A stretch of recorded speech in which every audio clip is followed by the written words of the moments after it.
आज का हमारा विषय है जड़ एवं पत्ती। बच्चों, आपने अपने आसपास बहुत से पेड़ पौधे देखे होंगे। क्या कभी आपने उन्हें गौर से देखा है? आज हम पौधे के अलग अलग भागों के बारे में पढ़ेंगे। जी हाँ बच्चों, जिस प्रकार हमारे शरीर के अलग अलग भाग होते हैं, उसी प्रकार पौधों के भी अलग अलग भाग होते हैं। आज हम पौधों के दो भागों के बारे में पढ़ेंगे। पहला पत्ती एवं दूसरा जड़। बच्चों, सर्वप्रथम पत्तियों की जमावट से हम शुरुआत करते हैं।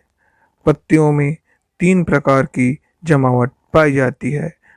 पहला एकांतर पत्ती या अकेली पत्ती, दूसरा जोड़ीदार या विपरीत क्रम की पत्तियां, और तीसरा है गुच्छेदार या चक्री क्रम की पत्ती। आइए सबसे पहले हम एकांतर क्रम के बारे में जानते हैं।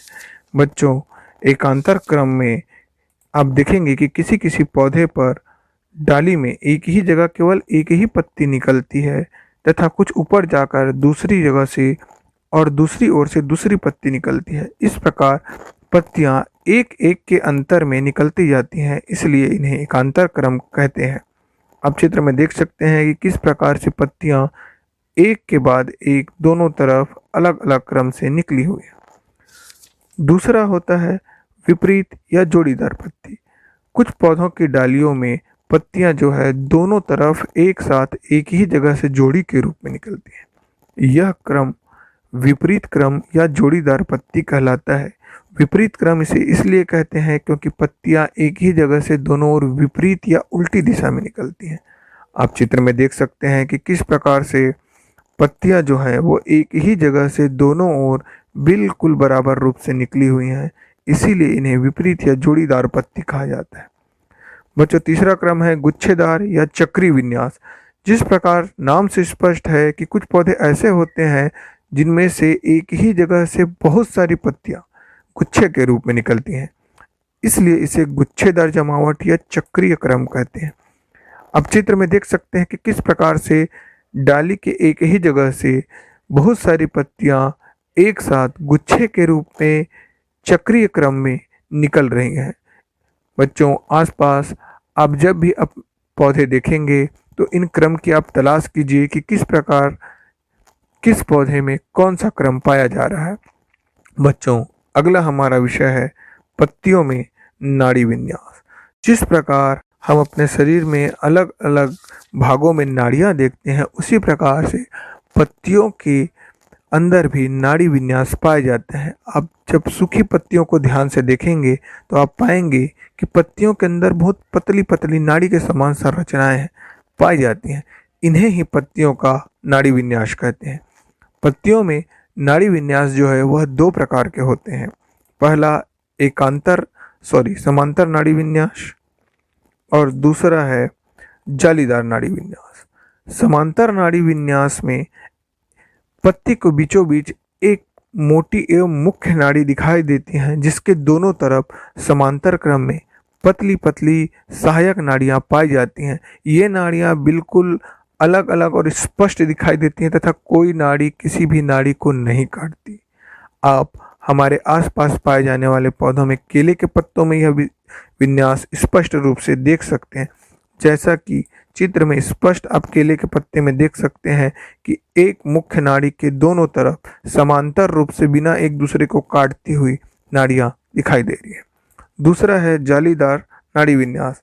जैसे कि नाम से स्पष्ट है कि इस नाड़ी की संरचना जाली के समान होती है। इस प्रकार की संरचना में भी पत्तियों में एक मुख्य नाड़ी पाई जाती है तथा इसके दोनों ओर जो पतली पतली नाड़ियां पाई जाती है उनका कोई निश्चित क्रम नहीं होता तथा ये एक दूसरे को आपस में किसी भी रूप से काट कर आगे बढ़ती रहती हैं, जिससे इनके अंदर की संरचना जाली के समान बन जाती है। हमारे आसपास के वृक्षों में हम इन्हें आम, बरगद, पीपल आदि वृक्षों में आसानी से देख सकते हैं। नीचे आप उदाहरण के रूप से चित्र में देख सकते हैं कि किस प्रकार से पत्तियों के अंदर एक मुख्य नाड़ी के साथ अनेक प्रकार की जालीनुमा नाड़ियां निकली हुई हैं। इसके बाद हम पौधे के उस भाग पर आते हैं जो कि जमीन के अंदर पाई जाती है। जी हाँ, जड़। जड़ जो है वह पौधे के भोजन निर्माण में सहायता करता है एवं पौधे को मजबूती से जमीन के साथ और मिट्टी के साथ बांध कर रखता है। बच्चों, सभी पौधों में एक ही प्रकार का जड़ नहीं पाया जाता। जड़ को हम वस्तुतः दो भागों में बांट सकते हैं। पहला मूसला जड़ और दूसरा रेशेदार जड़। बच्चों, मूसला जड़ जो होता है उसमें एक मुख्य जड़ पाई जाती है जो काफ़ी मोटा होता है एवं सीधे जमीन की तरफ गहराई से आगे बढ़ता है। इस मुख्य जड़ से बहुत पतली पतली एवं छोटी छोटी सहायक जड़ें निकलती हैं जिनका कोई मतलब नहीं होता।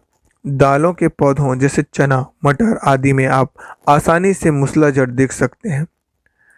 आप चित्र में देख सकते हैं कि किस प्रकार से मूसला जड़ वाले पौधों में मूसला जड़ जमीन की ओर आगे बढ़ता है। स्पष्ट रूप से देख सकते हैं कि एक मुख्य जड़ है जो सीधे नीचे की ओर जा रहा है तथा उससे बहुत सारी पतली पतली सहायक जड़ें निकली हैं जो कि पौधे को मिट्टी के साथ बांधने में सहायता करती है।